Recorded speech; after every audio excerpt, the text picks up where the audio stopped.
띵잘.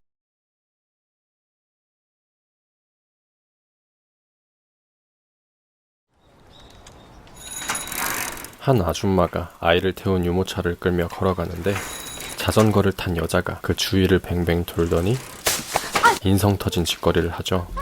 내일 아침에 나가서 안 돌아왔어? 한매! 그리고 인성 터진 이 여자는 유모차의 아이를 바라보더니 안전장치를 풀어버리고 유모차를 밀쳐버립니다. 과연 이 여자는 왜 이런 쌈 양아치 짓을 하는 걸까요?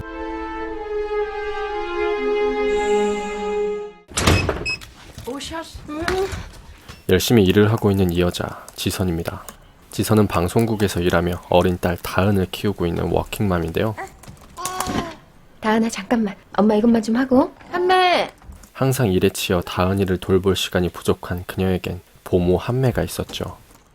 한매는 중국에서 건너온 처자로 한국말은 조금 서툴지만 아이에 대한 애정만큼은 그 누구보다 크기에 바쁜 지선을 대신해 다은이를 엄마처럼 잘 돌봐주곤 했는데요. 맛없는데 이거. 들어오세요. 보모를 처음 구하던 날, 지선은 아랫집 보모 아줌마의 조카라고 소개받아 한매를 만나지만 조카라고 하셨죠? 예, 제 조카딸이에요. 일한 지 얼마나 되셨어요? 4년을. 한국말 잘 못하세요? 아, 이모님 조카라서 믿고 불렀는데 저렇게 말도 못하면 어떡해요. 한국말도 서툰 외국인이었기에 아이를 맡길 수 있을지 걱정스러울 찰나. 그렇게 달래도 울음을 멈추지 않던 다은이를 단번에 달래버리는 한매. 어떻게 한 거예요? 띵동 안 돼서요. 아기 울어요. 똥똥 해야 돼요. 그렇게 한매는 다은이의 보모가 됩니다. 오늘부터 일할 수 있어요? 외국인 등록증 있어요? 아, 어제보다 더 심해졌네. 흘러나오는 다은이의 콧물도 햇반 세 공기는 뚝딱할 기세로 아무렇지 않게 빨아먹는 대단한 애정이죠. 왜 다은이 있고? 더러운 건 더러운 거지. 소아과 가봐. 콧물 너무 난다. 한편 지선은 이혼한 남편 진혁과 양육권 소송을 진행 중인데요. 네, 여보세요? 아니 그러니까 왜 아직까지 애를 안 보내셨어요 도대체. 지금이라도 빨리 보내세요. 소송에 악영향 미친다니까요. 안 돼요. 한 번 가면 끝인 거 민 변호사님이 더 잘 아시잖아요. 사실 다은이를 아이의 아빠에게 넘겨야 하지만 꼭 자신이 키우고 말겠다며 이렇게 아등바등 버티고 있었죠.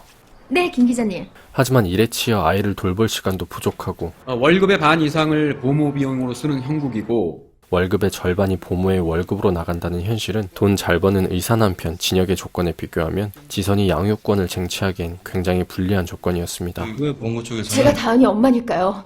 제가 다은이 정말 잘 키울 수 있습니다. 어머니 말씀 잘하시네요. 변호하세요 그냥. 잘하시겠어요. 이거 취소해줘. 부탁할게.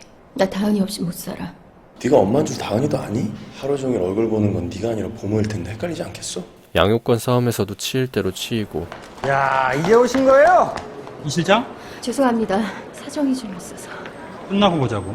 회사에서도 치일 대로 치이고 그렇게 정신없이 또 늦게 집을 돌아온 지선. 그런데 한매와 다은이 없습니다. 다은아! 한매! 한매! 아무리 찾아도 없고 저 전에 아주머니 조카 소개받은 5층 애기 엄마인데요. 메시지 들으시면 전화 좀 부탁드릴게요. 한매, 걱정되기 시작한다. 아무리 연락해도 전화를 받지 않는 한매. 메시지 듣는 대로 빨리 집으로 와. 그러던 중 장롱 속에서 남편 진혁의 병원 아이디 카드를 발견합니다. 이게 왜 여기 있지? 그분 인적사항 좀 보여주시겠습니까? 외국인 등록증이요. 수상함을 느낀 지선은 경찰에 신고를 하려 하지만 다은이 어디 감추시거나 뭐 하시려고 그러시는 거 아니죠? 아뿔싸 다은이가 없어졌다는 사실이 알려지게 되면 양육권은커녕 성인이 될 때까지 다은이를 볼 수 없을지도 모르는데요. 집에 왔대요.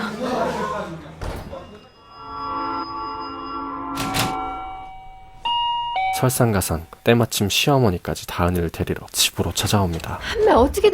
다은이 데리러 왔다. 얘가 진짜 이게 뭐하는 짓이야 진짜? 비켜! 지금 안 돼요, 어머니. 아유, 저 버르장머리하고 그냥. 다은아! 결국 혼자 한매와 다은이를 찾아 나서기로 한 지선. 네, 여보세요? 애기 엄마, 무슨 일이래요? 한매랑 저희 애가 어제 집에 안 들어와서요. 근데요?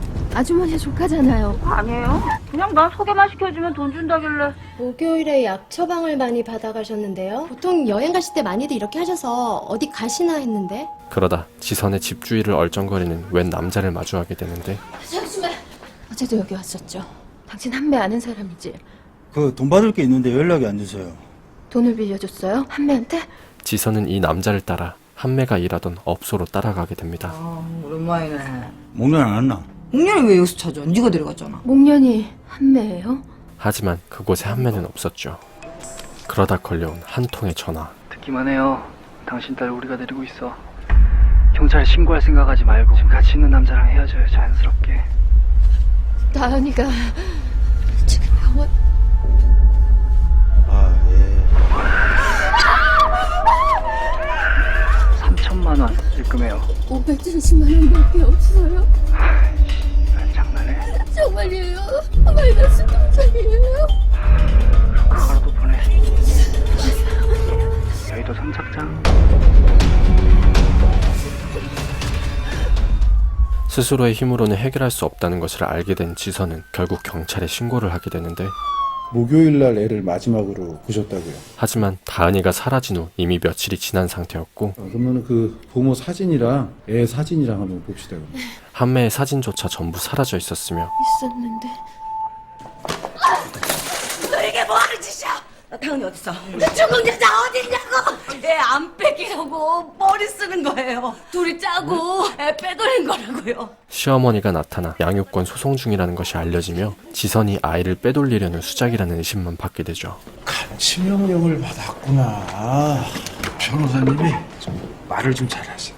지금 이틀이 지났는데도 신고를 안 하셨죠? 제가 다은이 어머님 편이긴 하죠. 근데 하필이면 요 사이에 딱 아이가 없어졌다고 그렇게 말씀하시니까 누가 봐도 이게 지금 의심스러운 상황이죠. 누구 말을 믿으시는 거예요? 위자료 안 받겠다고 그냥 그 소리 뻥뻥 치고. 결국 지선은 경찰서를 몰래 빠져나와 혼자서 다은이를 찾아 나서기로 하고 다시 그 업소로 찾아가게 됩니다. 지금 한참 바쁜 시간에 와서 이러는데 진짜 손님 받아야 되는데. 돈 낼게요. 카드도 되죠? 얘는 보통 현금이 좋지. 그리고 한매의 과거에 대해 듣게 되죠. 열심히 할게요. 돈 필요해요.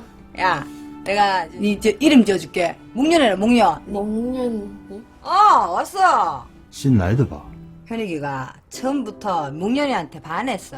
어디 가노? 나 두 타임 끊었는데. 너 쓰댕부시. 메이드에 또 주나? 비밀. 맨날 그 두세 시간씩 어디 갔다 오는 거야. 어느 날 갔다 오면 울고, 어느 날 갔다 오면 또 웃고. 딱 미친년처럼 그러더라니까. 언니가 두고 간 건 그게 다예요. 그러다 발견한 사진 한 장. 애가 있었어요? 몰라요. 그냥 있으니까 노는 거지. 이건가 본데? 지선은 사진이 찍힌 사진관을 찾아가고 애기 내가 좀 안고 있을까요? 이거 다 줘요. 내가 적어줄게. 김연? 경찰은 그런 지선과 박현익을 뒤쫓기 시작하죠. 그게 그 중국인 보모 본명인데요. 아이고 좀 4살짜리 딸이 하나. 이 아줌마가 진짜. 이 뭐야 이거. 이거 뭐야? 이거 뭐야 이거? 미쳤나 이 아줌? 결혼식이 있어가지고. 결혼식이 있는데 그걸 왜? 알았어. 알았다고. 이지선이 충청도에서 발견됐다는데요. 그 보모 주소지가 충청도입니다. 한매의 주소지까지 찾아간 지선은 한매에 대한 이야기를 듣게 됩니다. 우리 마누라도 그 외국서 와가지고 외로우니까 둘이서 친구로 되면 좋겠다 싶었슈. 비싸게 사왔더니 말도 못하고 우리 집에서 살려면은 앙금 같은 아들을 낳아야지 지가 할돈이지. 한매는 김연이라는 본명을 가진 중국에서 팔려온 처자로 한국의 시어머니에게 온갖 핍박을 받으며 살아왔지만 다행히 그 애를 임신하고부터는 좀 달라졌슈. 그래도 어여쁜 딸을 얻고 제인이라는 이름까지 지어주게 되는데요. 꼭 노래 들으면서 춤추는 것 같다. 박자 맞췄는데? 하지만 한매는 헬조선의 틀딱법을 알지 못했습니다. 애만 아프지 않았어도 괜찮았을 거요. 어느 날 딸 제인이 아프자 병원에 데려가는데 신생아 간염 같은데 큰 병원 가서 정밀검사 한번. 간염이 의심된다며 더 큰 병원으로 가야 한다고 하지만 딸 낳은 거이 못 차렸다고 동네방네 분란을 일으키는. 애는 또 낳으면 돼. 아들을 낳지 못하고 딸을 낳은 죄로 헬조선 틀딱법에 의해 가차없이 딸을 빼앗겨 버리죠. 그리고 이후에 어떻게 된 일인지 한매는 결국 딸 제인을 큰 병원에 입원시켰다고 하는데요. 서울에 있는 큰 병원에 입원시켰다고 그러더니 연락 끊겼어요. 지선은 제인의 사진을 보고 제인이 입원했던 병원이 어딘지 알게 되죠. 강서서에서 왔습니다. 이지선 씨? 바로 자신의 남편이 근무하는 강남 은혜병원. 강남 은혜병원이요. 지선과 경찰은 은혜병원으로 찾아가 남편의 아이디 카드가 왜 한매에게 있었는지 진역을 조사하고 내과 쪽 담당이었다고요. 그럼 그 여자가 어떻게 선생님 아이디 카드를 그거 갖고 있었을까요? 제 생각에는 병원을 돌아다니던 그때 한 병실에서 들려오는 노랫소리. 이 노랫소리는 바로 한매가 다은이를 달랠 때 부르던 노래였죠. 그리고 이 할머니는 한매가 이 병원에 있었을 때 이야기를 들려줍니다. 한매는 딸 제인을 은혜병원에 입원시키고 있었지만 딸에게 간을 이식해줄 마땅한 사람을 찾을 수 없었고 점점 병원비는 늘어나 계속해서 밀려버렸죠. 한정인 보호자. 보호자가 한석호 씨로 돼 있는데 뭐 아빠란 사람은 한 번도 본 적도 없는데. 이번 주까지 밀린 병원비 꼭 내셔야 돼요. 예? 병원비를 마련하기 위해 한매는 몽준, 웬일이고? 돈 필요해요. 브로커 박현익을 통해 자신의 장기를 팔기로 결심하게 되는데 걱정 마라. 늦으면 안 돼. 하지만 병원은 한매의 사정 따위는 기다려주지 않았고 아니 몇 시간을 기다려도 안 오잖아요. 법적인 보호자 한석호 씨가 퇴원시켜달라고 이날 이렇게 사인하셨어요. 쪽 지도 못하신 어머님한테 아무 권한이 없습니다. 결국 제인은 쫓겨나 버리죠.